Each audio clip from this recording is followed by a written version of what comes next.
Imana ngabinye onyinye opie na somuso Nlaba ngozi soro mo laba Imana ngabinye onyinye opie na somuso Nlaba ngozi soro mo Nama ngozi soro mo Ngozi Chukwu soro mo Amara Chukwu soro mo Idima Chukwu soro mo Ezi Nwachukwu obi na-atọ m ụtọ Ezi Nwachukwu obi na-atọ m ụtọ maka mkpụrụ onyinye bịa n'iru Chukwu nwanne m naba ngozi soro m naba otu a ịma ngozi nke m na-ekwu ngozi nke m na-ekwu ọ bụghị nke ụwa na-enye ọ bụ nke Chukwu na-enye ọ bụ naanị Jizọs na-enye Ngozi na-enye obi udo Ngozi echeta enwebe ọnwụ bịa n'usoro m nye onyinye ewo bịa n'usoro m nye onyinye nwanne m ewo nnaba Ngozi soro m naba haleluya nnaba Ngozi soro m Nnaba Ngozi soro m Ngozi Chukwu soro m Amara Chukwu soro m Idima Chukwu soro m Ụmụ Chineke pụta nye Chukwu onyinye ndị nne na nna pụta nye Chukwu onyinye okoro na-agba ọbịa ogili ibu na-eche ka anyị sọrọ Chukwu mama ịma na nga n'ụlọ nsọ Chukwu na-ebu ngọzi ya na ịma na nga n'ụlọ nsọ Chukwu bụ n'elu ga-eso nga n'ụlọ na mụ ọgwụgwọ nsọ ga-esoro m ụmụ Chineke pụtaba ndị kwere ekwe n'oge eruola ndị ọkada niile pụta n'ụka ịgaba taxi drivers pụta n'ụka ịgaba ihe Chukwu onyinye ọ ga-ebuli gị elu nwanne m lawa Ngozi soro m lawa Ngozi soro m Nnaba Ngozi soro m Ngozi Chukwu soro m Amara Chukwu soro m Idima Chukwu soro m eze onye kere ụwa chọma papa ma ọ dị mma ma ọ dị njọ aga m enye gị ekele ihe ọ sọrọ ụwa ha mee ịdị m mma Ịdị m mma Chukwu onye kere ụwa n'igwe Jizọs onye ukwu ime ọ dị mma na-eme mma chiọma Ọ dị mma na-eme mma. ekele ruru gị imela onye na-enye onyinye ka Chukwu na-enye onye na-enye onyinye ka Chukwu na-ebuli elu bịa na onye Chukwu ekele nwanne m onye na-achọ nwa na-anye Chukwu onyinye Onye na-achọ nwa. onye na-achọ ego na-anye Chukwu onyinye ihe ụwa na-esiri gị ike na-anye Chukwu onyinye maka na-eto dike na nke o mere onye ukwu ma onye nta broda Nnaba Ngozi soro m otu a Nnaba Ngozi soro m Nnaba Ngozi soro m Ngozi Chukwu soro m Amara Chukwu soro m Idima Chukwu soro m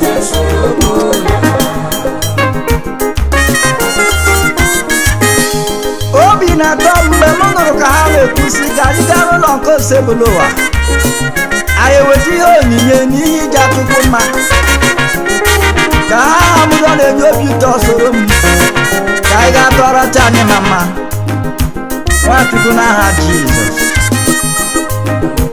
ya mere Nwachukwu ụtọ bụ na o si na-adị elela ọnọdụ gị anya na ọjọsịa njọ na ọ ga-adị mma maka na echi dị ime elela ọnọdụ gị anya n'ụtọ bụ na o si na-adị na ọjọsịa njọ na ọ ga-adị mma elela ọnọdụ gị anya n'ụtọ bụ na o si na-adị na ọjọsịa njọ na ọ ga-adị mma ọjọsịa njọ na ọ ga-adị mma ọjọsịa njọ na ọ ga-adị mma ọjọsọ njọ na ọ ga-adị mma ọjọsọ njọ na ọ ga-adị mma otu ọbụla o si dị nwanne m ọ ga-adị mma otu ọbụla o si dị Nwachukwu ọ ga-adị mma ọ ga-adị mma ma i kwere ezi nwanne m asị m na ọ ga-adị mma maka na okwu Chineke na eziokwu ọ eziokwu ọ sị gị rịọ nwanne m na ị ga-arịọta ị ga-arịọta aka nọ n'ụzọ na ọ ga-emeghe okwu Chukwu bụ eziokwu nwanne m ọchụsị njọ na ọ ga-adị mma ọchụsị njọ na ọ ga-adị mma ọjọsọ njọ na ọ ga-adị mma ọjọsọ njọ na ọ ga-adị mma ọjọsọ njọ na ọ ga-adị mma ọjọsọ njọ na ọ ga-adị mma onye na-ebe dịka olileanya dịrọsị emezina asị m onye na-ebe akwa dịka olileanya agwụgo ịzụ ahịa ọtụtụ afọ onweghị zụtara nwanne m tụkwasị Chukwu obi ị na-ebe akwa ị nọ na nsogbu tụkwasị Chukwu obi na ọ ga-adị mma ọ ga-adị mma ịrụgo gị n'ụdị ma enweghị dị tụkwasị Chukwu obi na ọ ga-adị mma ịrụgo gị n'ụwaanyị enweghị nwaanyị tụkwasị Chukwu obi na ọ ga-adị mma okwu Chukwu si na ọ ga-adị mma a na-akọ gọnụ n'onwe gụrụ ịbara tụkwasị Chukwu obi na ọ ga-adị mma ọnụ bụrụ ogiri asọ ụwa na-akọ gọnụ n'ime oge nwa tụkwasị Chukwu obi na ọ ga-adị mma ọ ga-emecha ruru ogiri racha akwa nwere ike dị n'abalị mana Chineke ga-ekwu ọnwụ ga-adị tụkwasị Chukwu obi nwanne m broda ọjọsọ njọ na ọ ga-adị mma Oh, yes. sista ọjọsọ njọ na ọ ga-adị mma ọjọsọ njọ na ọ ga-adị mma ọjọsọ njọ na ọ ga-adị mma ọjọsọ njọ na ọ ga-adị mma ọjọsọ njọ na ọ ga-adị ọjọsọ njọ na ọ ga-adị mma ọjọsọ njọ na ọ ga-adị mma ọjọsọ njọ na ọ ga-adị mma ọjọsọ njọ na ọ ga-adị mma o doro m anya n'ife siri ike amakwara nke ọma n'ife siri ike mana ịtụkwasị Chukwu obi ị ga-enwe mmeri tụkwasị Chukwu obi nwanne m ọchụsọ njọ nwanne m na ọ ga-adị mma otu a osisi ike nwanne m na ọ ga-adị mma Ọ ga-adị mma. anyị nwere okwukwe n'ebe Chukwu nọ okwukwe ka a chọrọ n'aka gị ọchụsọ njọ na ọ ga-adị mma ọchụsọ njọ na ọ ga-adị mma ọjọsọ njọ na ọ ga-adị mma ọjọsọ njọ na ọ ga-adị mma ọjọsọ njọ na ọ ga-adị mma ọjọsọ njọ na ọ ga-adị ọjọsọ njọ na ọ ga-adị mma ọjọsọ njọ na ọ ga-adị mma ọjọsọ njọ na ọ ga-adị mma ọjọsọ njọ na ọ ga-adị mma n'agbanyeghị ọnọdụ ọbụla ị nọ nwee okwukwe na Chineke na onweghị ihe nye Chineke anyị omume na mgbe oge ya ruru n'akwa mgbochi ọnwụnwa nsọ ya bịara m n'ụdọ bụ na o si wee bịa ama na mmeri bụ nke m ụmụ Chukwu ọnwụnwa nsọ ya bịara m n'ụdọ bụ na o si wee bịa ama na mmeri bụ nke m ama na mmeri bụ nke m ama na mmeri bụ nke anyị Nwachukwu mmeri bụ nke anyị n'ọnọdụ bụ na anyị nọ n'ime ya ọnwụnwa nsọ ya bịara anyị no matter the circumstances in every condition I am always ready now. no matter the circumstances in every temptation I am always a winner. I am always a winner I am always a winner. I am always a winner I am always a winner. I stay forever a winner I am always a winner. in every condition I am always a winner. no matter what we are passing through I am always a winner. No matter the barrenness, I am always a winner. I stay forever a winner. I am always a winner. A winner in the Lord. A winner, not a A loser. winner in the Lord. Forever a winner. The connection. Oh yes. I am always a winner. Whether the devil like it or not, It is written already. whether the enemy wants it or No not, power can change it. winner in the Lord. It's unchangeable. As long as my Lord liveth, as long King of glory live, I shall see tomorrow. I shall see tomorrow. Maka na ọchụ ọkụkọ nwanyị. Ọchụ nwa ọkụkọ nwada. God has shown me surely they must fall. Maka ọchụ ọkụkọ nwada. Yes, I know. I am always a winner. I'm always a winner. Always a winner. What about you? I am always a winner. I am always a winner. I am always a winner. I am always a winner. I am always a winner. I stay forever a winner. I am always a winner. Oh, in every condition. I am always a winner. No matter what we are passing through. I am always a winner. No matter the barrenness. I am always a winner. I stay forever a winner. I am always a winner.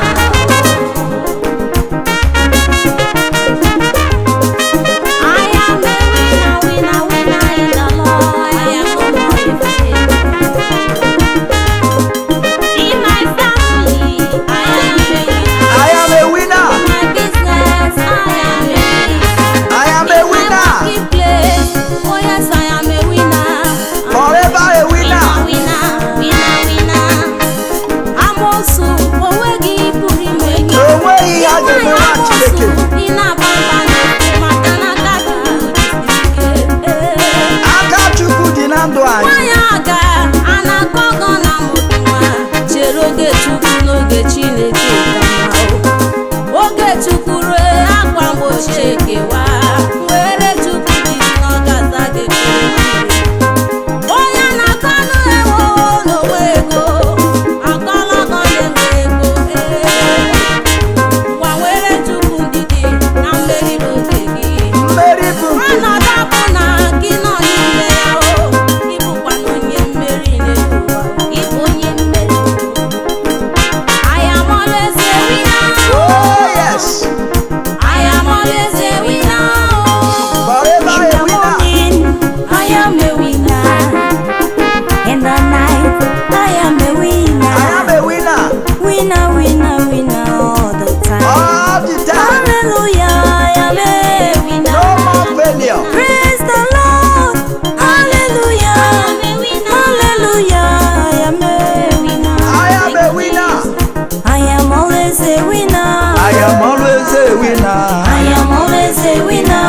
I am always a winner. I am always a winner. I stay forever a winner. I am always a winner. Oh, in every condition. I am always a winner. No matter what we are passing through. I am always a winner. No matter the barrenness. I am always a winner.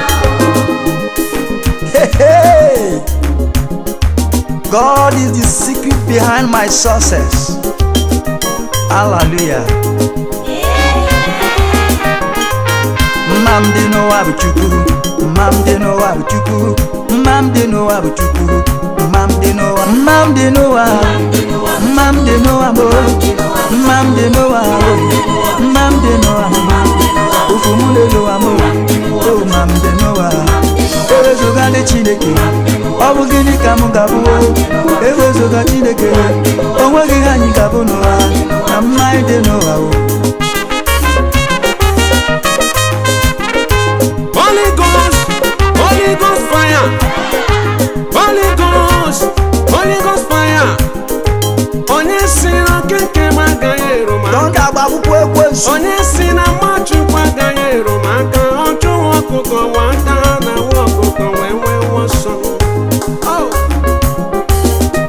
Ọ eziokwu. Ihe Chukwu dere, ọ dego ya. O dego ya. Ihe ọ kwuru n'isi m, ọ kwụgo ya.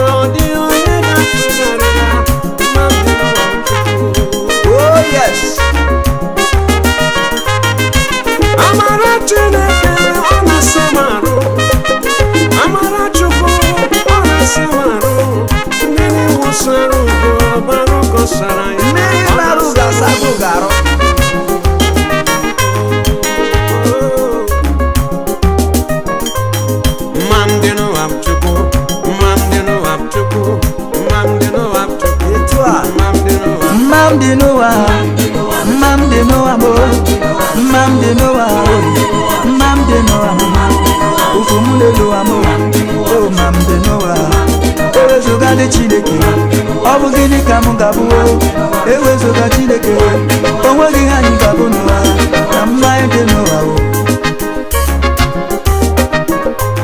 Ụmụ Chineke ga-eti ka mkpọrọ n'akụkọ ihe na-enye m obi aṅụrị olu. Nwachukwu ga-eti.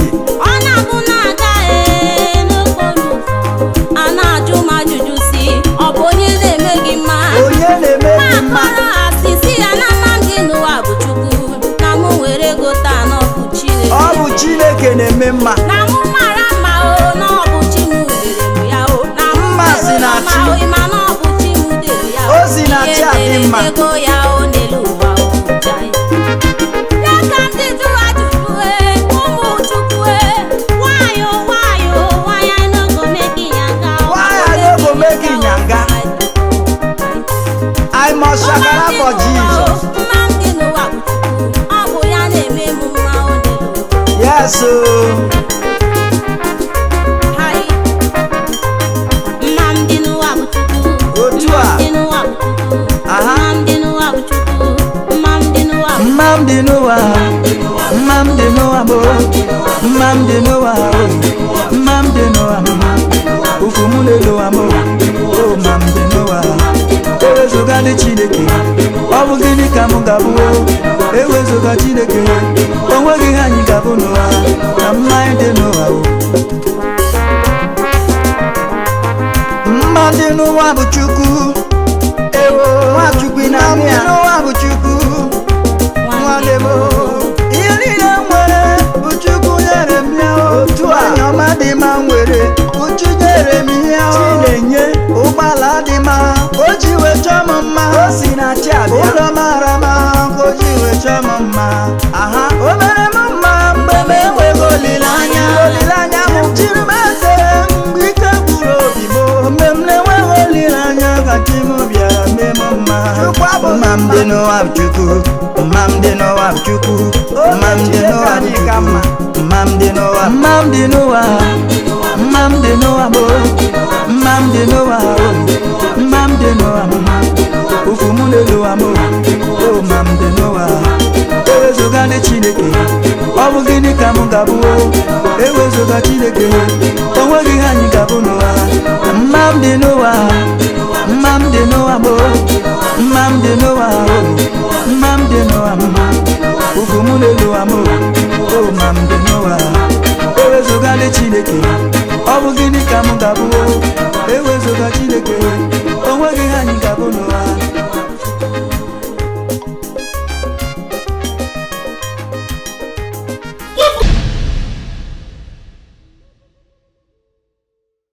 Hey, kwe, who Chineke me, who Chika move with this, who Chika people with this. Hey, if you don't carry handy, sikata katakata for him to mouth way. What thing he go profit you, my brother, to get all these things and they lose your happiness for house. Hey, cause he had this man, don't carry katakata, come full everywhere. The wife with the run, picking the cry. How Chineke trouble everywhere, oh yes, trouble everywhere. See if you don't scatter house of energy. This move, who Chika move with this, who Chika move, Chineke me. Abosi Botele or Morocco. Oh yes, this is the movie. You go watch and finish. You go do about to turn. If you don't carry die go to give you Chineke God way. Go carry big man go to. Go give you God of him land. Hey, Chineke me. What Chika movie be this? So okay, cause the day when daughter they do traditional marriage. Now they carrying son for the body. Hey, Chineke me. See what the man don't cost for a house. Oh, my brother, no make a person tell you this one. Okay, don't let the person tell you this one at all. Make you come watch this movie.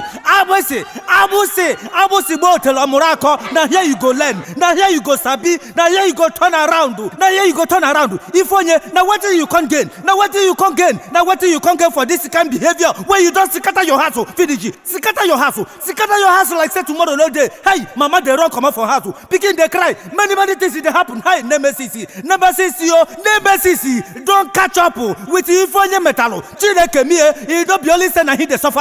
All the family members in the suffer. am. Even in France, they don't suffer and join. How? My hand no day. Oh yes, oh my hand no day. As Consignment Production, don't land you Better Movies Industries Limited. Abosi botele.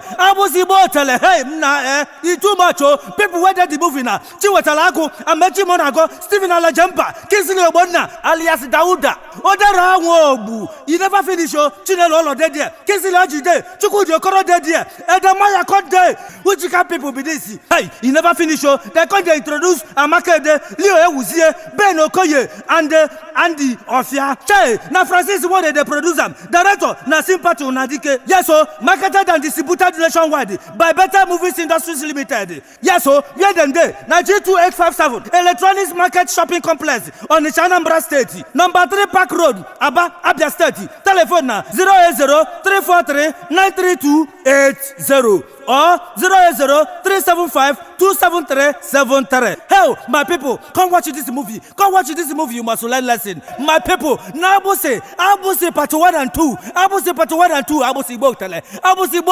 Hey, my people, make you not let the person tell you this one. Oh yes, not let the person tell you this one. Abuse Botele part 1 and 2. Hey, Better Movies Industries Limited. Better Movies Industries Limited. Now then don't knock you this to Benga Abuse Botele. Hey, now part 1 and 2 film. When you go watch finish, you go not say movie pass the movie.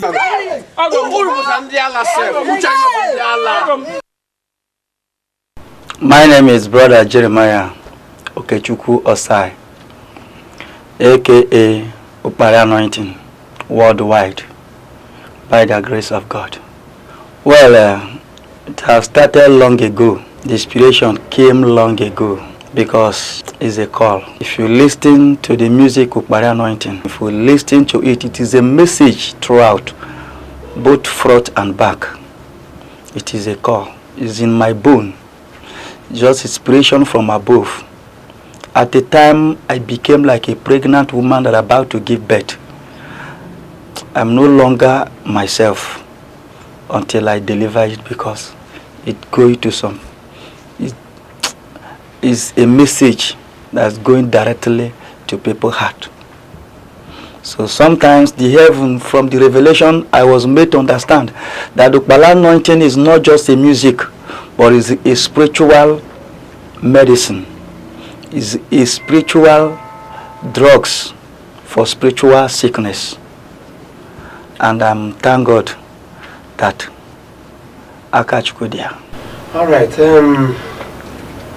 After all, there is a rumor going around that after the music you had a challenge and you were paralyzed.